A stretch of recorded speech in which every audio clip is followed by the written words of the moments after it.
சிறகடி காசை அடுத்த வர எபிசோடில் பார்த்தீங்க அப்படின்னா இந்த மாதிரி வந்து முத்து வந்து ரொம்பவே ஒரு நல்ல விஷயத்த பண்ணியிருப்பாரு. ஆக்சிடென்ட்டான ஒருத்தர் பார்த்தீங்க அப்படின்னா அவர் காப்பாற்றிருப்பாரு. ஆனால் அருண் பார்த்தீங்க அப்படின்னா யார் வந்து அவர் இடிச்சிட்டு போனாங்களோ அவங்கள துரத்திட்டு போயிருப்பாரு.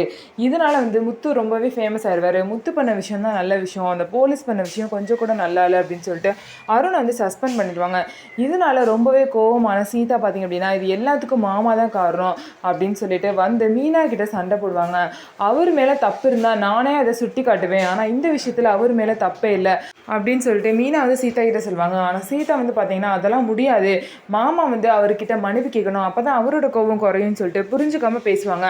கண்டிப்பாக அவரே மன்னிப்பு கேட்கணும்னு சொன்னால் கூட நான் வந்து விடவே மாட்டேன், ஏன்னா அந்த விஷயத்தில் அவர் மேலே தப்பே இல்லை, அவர் வந்து நல்ல விஷயம் தான் செஞ்சுருக்காரு, ஏதோ ஒரு விஷயம் நடந்தனால இவர் வந்து காரணம் சொல்லக்கூடாது அப்படின்னு சொல்லிட்டு மீனா வந்து சொல்லுவாங்க.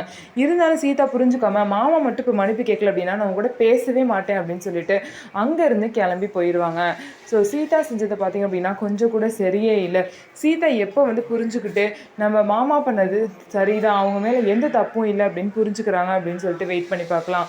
நம்ம வீடியோ உங்களுக்கு பிடிச்சிருந்தா நம்ம வீடியோவை லைக் பண்ணிக்கோங்க, மறக்காமல் நம்மளோட சேனலை சப்ஸ்கிரைப் பண்ணிவிட்டு பாருங்கள்.